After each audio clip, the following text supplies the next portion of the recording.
President Broussard, let me start with you. You just heard the Director of Homeland Security's explanation of what has happened this last week. What is your reaction? We have been abandoned by our own country. Hurricane Katrina will go down in history as one of the worst storms ever to hit an American coast. But the aftermath of Hurricane Katrina will go down as one of the worst abandonments of Americans on American soil ever in U.S. history. I am personally asking our bipartisan congressional delegation here in Louisiana to immediately begin congressional hearings to find out just what happened here, why did it happen, who needs to be fired, and believe me, they need to be fired right away because we still have weeks to go in this tragedy. We have months to go. We have years to go. And whoever's at the top of this totem pole, that totem pole needs to be chainsawed off, and we've got to start with some new leadership. It's not just Katrina that caused all these deaths in New Orleans here. Bureaucracy has committed murder here in the greater New Orleans area, and bureaucracy has to stand trial before Congress now. It's so obvious. FEMA needs more congressional funding. It needs more presidential support. It needs to be a cabinet-level director. It needs to be an independent agency that will be able to fulfill its mission to work in partnership with state and local governments around America. FEMA needs to be empowered to do the things that it was created to do.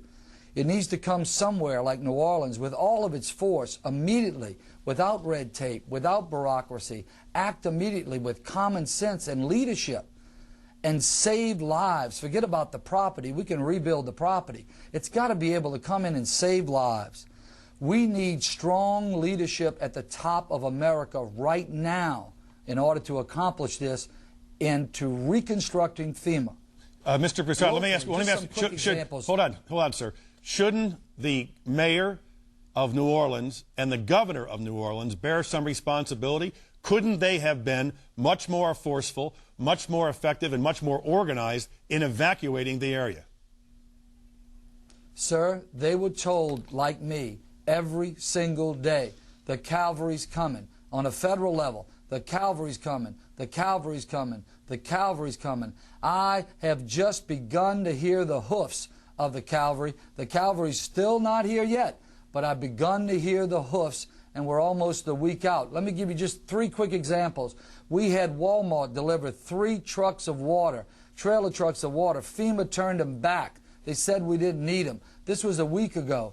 FEMA, we had 1,000 gallons of diesel fuel on a Coast Guard vessel docked in my parish. The Coast Guard said, come get the fuel right away. When we got there with our trucks, they got a word. FEMA says, don't give you the fuel. Yesterday, FEMA comes in and cuts all of our emergency communication lines. They cut them without notice.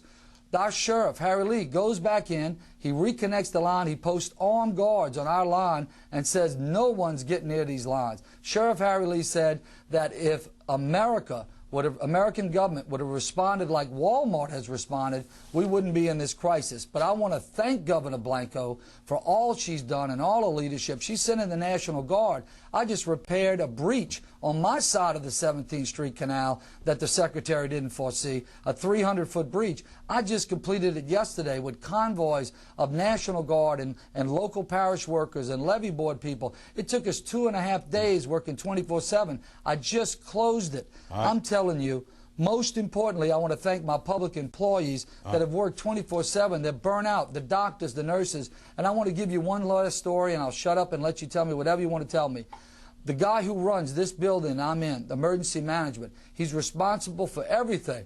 His mother was trapped in St. Bernard Nursing Home, and every day she called him and said, are you coming, son? Is somebody coming? And he said, yeah, Mama, somebody's coming to get you. Somebody's coming to get you on Tuesday. Somebody's coming to get you on Wednesday. Somebody's coming to get you on Thursday. Somebody's coming to get you on Friday. And she drowned it Friday night. She drowned it Friday night. Mr. President, nobody's coming to get us. Nobody's coming to get us. The Secretary has promised. Everybody's promised.